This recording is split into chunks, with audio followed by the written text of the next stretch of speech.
Hi folks, this is William from Penrod Auto Repair. How are you guys doing today?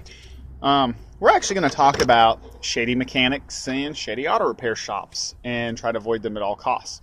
So I had a lady who brought her vehicle to me recently and told me that some repair shop here in Detroit did her timing chain.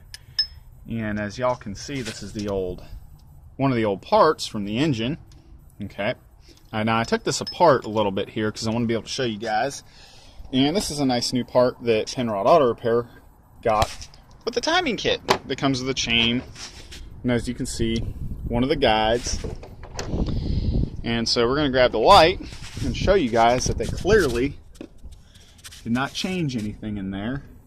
But that is all still old. Okay, now none of this has been serviced. I already know this.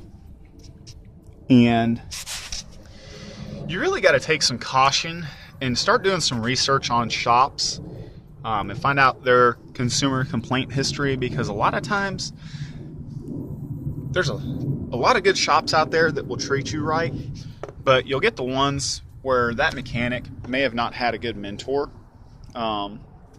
teaching them about cars and is all about the money, or just blatantly outright trying to scam you out of your hard-earned money. Most mechanics are honest. They'll give you an honest opinion whether the car is worth fixing or not. In this case, I know this lady personally. I know the story of this car. I know she does her maintenance and keeps it up. It's worth fixing. The car only has 100,000 miles. But for a mechanic that she took it to when I told her it needed a timing chain, to clearly just not care and to rip her off for $1,200 and not change a part is very, very sad and disturbing. And they didn't just take her money, they damaged her car. She's got scratches here, the bumper's messed up here, the bumper here was hit, and then it wasn't just hit there, they hit it here, all in the back. And any good reputable mechanic will never damage your car, ever damage your car.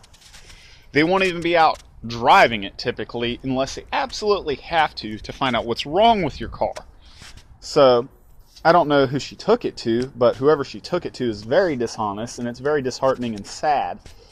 I try to do an honest job, treat people honestly, and when I see stuff like this come in, it really upsets me. I've been at this for 17 years. I started when I was about 14 years old, and I'll be 32 here in January. And I see all these guys out here working on cars, who've been doing it for years and love what they do and are passionate. And they get the same feeling I do, and it's disheartening when you have someone who's trying to do the right thing, and that customer will take it somewhere else and spend $1,200, $1,300 to get that repair done, and the honest person quoted it for almost half of that, and that person gets ripped off, and now the person's basically paying 3 times what you originally quoted them to have the repair done that they could have had done once. One of them things, buyer beware. You get what you pay for. If you take it to a mechanic and you don't know them, or